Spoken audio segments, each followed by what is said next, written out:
In this video, I will give you an update on the NPCs as well as how we're going to go through and link them into the chat bubbles. Finally, I will give you a bit of an update on the storyline and how that is progressing and how I'm now setting up to create the first quest. So these are the NPCs that I have created. This would be the Stable Master. That's Brorkor. That's going to be a tongue twister to say, but eh. Letha Mirthmantle is the daughter of Thessie Mirthmantle, one of the daughters, and she is going to be the clerk that the party will run into once the party enters the inn. Ordrum Grosk is the traveler that Letha is currently talking to when the party arrives at the entry desk. Sirth Dulmwolf is someone I'm not yet ready to explain. I've got that a plan for this particular character, and I'm going through and creating some information around that, but I'm holding that off for now. And Thessie Mirthmantle is the owner of the inn, and she is currently the primary quest giver, if you will, when it comes to starting the party off with a given quest. So let's take a look at the Stable Master. Very basic humanoid. Little bit of information here. Again, he's generally supposed to be a non-combat NPC. I have intentionally set the identification tag to be non-identified. That way, when he initially talks, he will be identified as the Stable Master. Only after he gives the party his name, if they so choose to ask it or he chooses to give it, will we update things to actually use this reference. I've also given a bit of a brief description here. I still have to go through and review it and format it a little bit, make it a little bit cleaner, but otherwise most of the basics of what I want in here are there, and I've used some of those. Not sure where that came from. I used some of those NPCs that we rolled, some of the information out of those to actually create the content that I had put in here. I still have to, as I said, go through, clean it up, and get it ready, but otherwise he's mostly ready to go. And because I've set up his name and the non-ID name already, I can link him into a given chat bubble, and that's what we're going to do right now. So I'm going to move him over here, and this is where we actually start the process. So I'm going to unlock this story element. I'm going to right click, and down at the bottom you will see an option to assign a speaker. Once you do that, you can either cut and paste, or, oops, apparently my caps lock key got turned on, or manually type in the information into the actual chat bubble here. And then once you've got that set, you just move on to the next one. And again, assign. Now, none of the content here shows that he is given his name, so I am not going to actually type that in. I really wish Fantasy Grounds had the means to allow you to drag this icon into place and drop it into place, and then the minute you toggle the identification tag here, it would automatically switch this information. But unfortunately, it does not, and that makes me sad. Okay, and as you can see, it's a bit repetitive. Oops, I can't type today. But it doesn't take overly long to actually go through and assign the speaker, if you will, to the chat bubbles here. I'll show you what happens when we do this.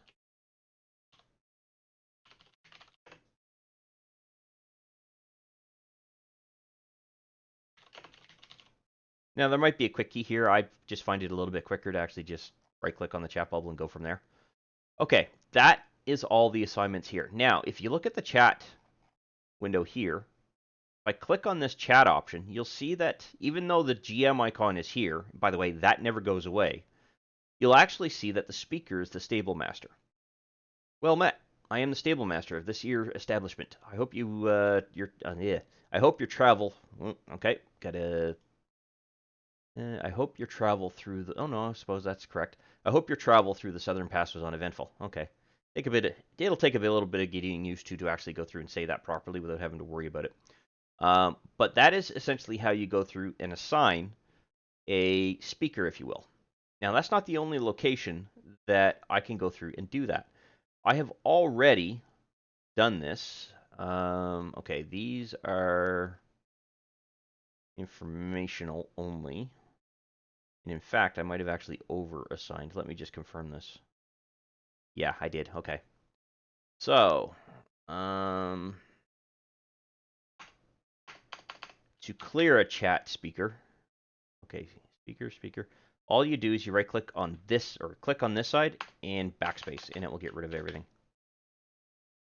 So I assigned that a little bit too much, but that's fine. Even though that was unintentional on my part, it does show how that if you do this, it will make things a little bit easier for you to clear. Okay, those are actual speaking elements. And those are actual speaking elements. So this was just all informational. Okay, there we go. Clear that. Now there's none here. Okay. So I have already assigned the hostess and the traveler. So the hostess is Letha, and you'll see that here. The traveler is Ordrum. And the reason I have created this character is I've got in the back of my mind that the party might have to interact with this particular character. So for the time being, I have created him as an actual NPC, just on the off chance that I do have to do that. Okay. Yep, so there's nothing else that I need to add there. Now, what I have also done is I have gone through and polished off the 4th floor in the sense of giving a description that once the party gets up to the top floor, this is what they will see. And there's a bit of mystery here in the sense that there's symbols on the ceilings. There's an extremely well-polished wall on either side of the hallway. There is an elaborately designed sign that is immediately opposite the door that the party exits once they get off the stairwell. Things like that. And it all adds. There's also a black carpet on the ground, and there's little white flecks, kind of giving the party the impression that they're walking on starlight, if you will. And even though the hallway is dimly lit, there's actually sufficient light in the area to make it so that the party can see clearly. But at the same time, there are no shadows being cast anywhere, and that's one thing that they've noticed. So those are all things that add a little bit of atmosphere, if you will, to the description of this particular upper floor. And this is how they get to their particular suite that they're going to stop in and stay in. And I've also gone through and described the suite. So that is now described. There's an information sheet that they find on the counter that the dungeon master will go through and explain to the party how to make use of them.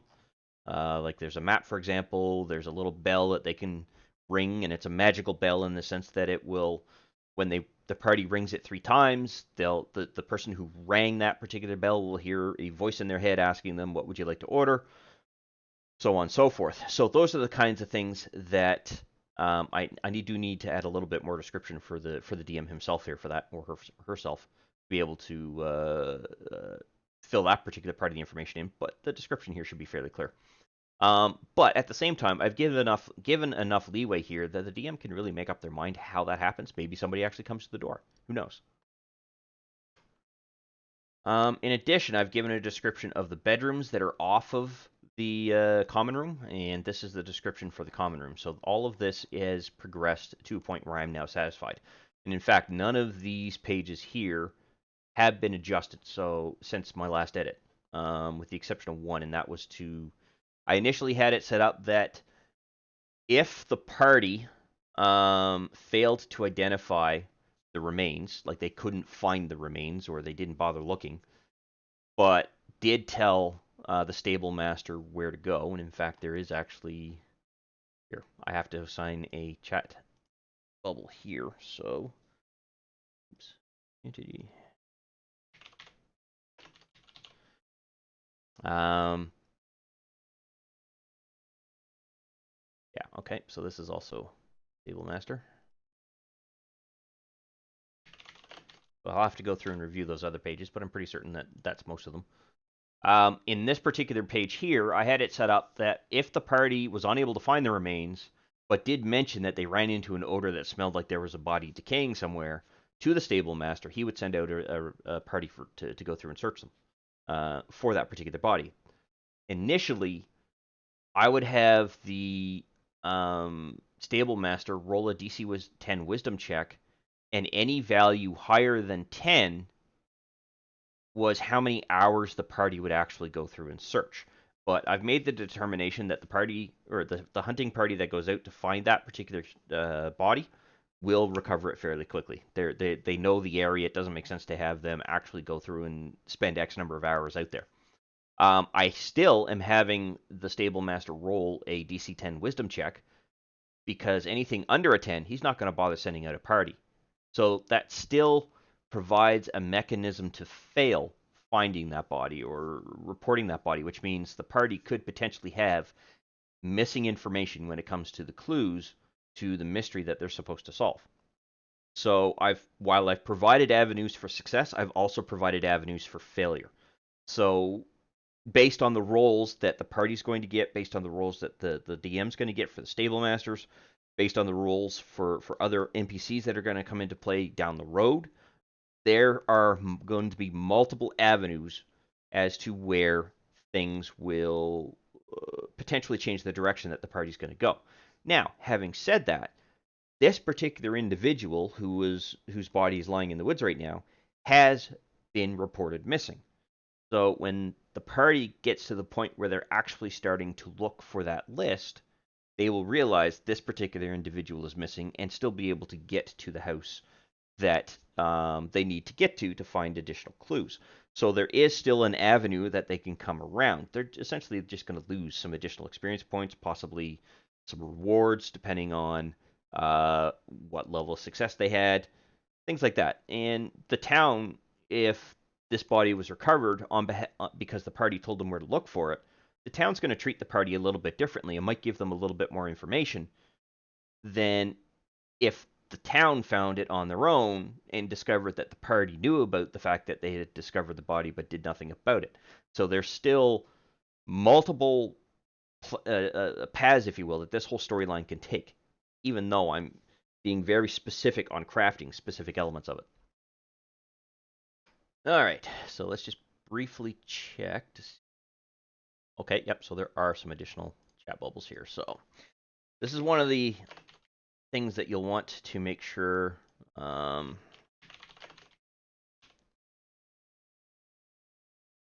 okay. This is one of the areas that you'll want to make sure that you go through and just quickly spot check and double check all of the story elements you've gone through and created right now. And assign the speakers. Otherwise, the party could get confused as to who the heck is talking here.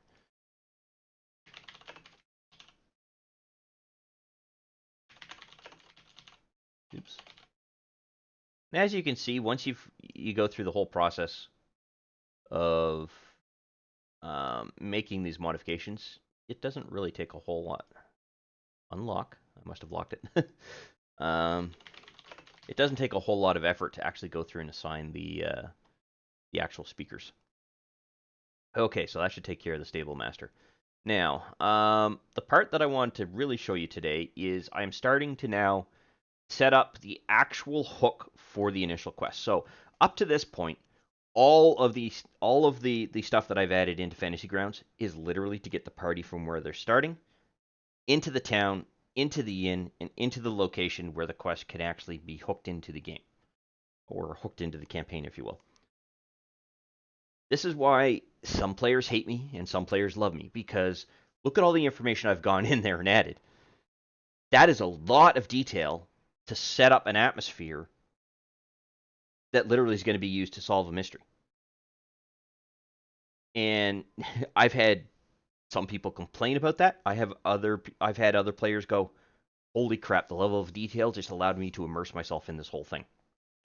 However, I'm getting a little bit off track, so let's get back on topic here. So this particular section here is set up so that the party has been in the room, maybe for a little bit. They've probably ordered room service, gotten some food in, and have gone through and sat down and eaten. And then Thessie is going to be knocking on the door. Now, this is a perfect example of where an unidentified NPC is going to become identified, because initially she's not going to be known. She's going to be seen as elderly woman. So let's add that. Elderly woman. And technically, this here is where she gets introduced, but at the time that she says it, she is still elderly woman. Now that the party has her name introduced, do we actually put in the proper name? And the way this would play out is simple. I'll just lock that to make it a little bit easier for myself. So she's going to come up to the room. She's going to knock on the door, and I have no idea where those keep coming from. I don't use those keys anywhere. She's going to introduce or ask, can she come in, that kind of thing. Because of the fact that she's the owner, she's literally essentially going to invite herself into the room. Then she's going to introduce herself, but she's still referred to elderly woman in this particular process. And then later on, she's going to actually go through and answer a number of questions here. So what we're going to do is click identified, set the GM talking type to this by clicking on this chat bubble, and you'll see here that I now have a new option on how to actually speak. And let's say, for example, the party is now asked, what is the issue? And she's going to say, over the last couple of months, a number of people have been reported missing. And you'll see that even though the GM tag here is always there, I'm now talking as her. Whereas if I click this, I'm literally talking as the GM. If I click this, I am now talking as Thessie again. Now, let's say Thessie speaks in an entirely different language. Let's say she's Elvish. All right, so maybe she doesn't know Common. And an issue. So Thessie is going to say something in Elvish. This is what anybody who doesn't understand Elvish is going to see. And then below that, you will have an X number of people who do understand that, if they happen to have Elvish as a language that they have chosen. And they will actually see the I have an issue translation. They'll still see this, but it will actually translate to them so that they see that as well. And then they can respond in kind. So they can set up and choose to talk in, say, let's say she also knows Halfling. I have no idea why, but okay, what is the issue? So now, granted, this is Thessie still talking, but let's say that was the response from a party member. So she could actually go through and respond to this. Now, unfortunately, Thessie only knows Common, so none of these are going to be applicable.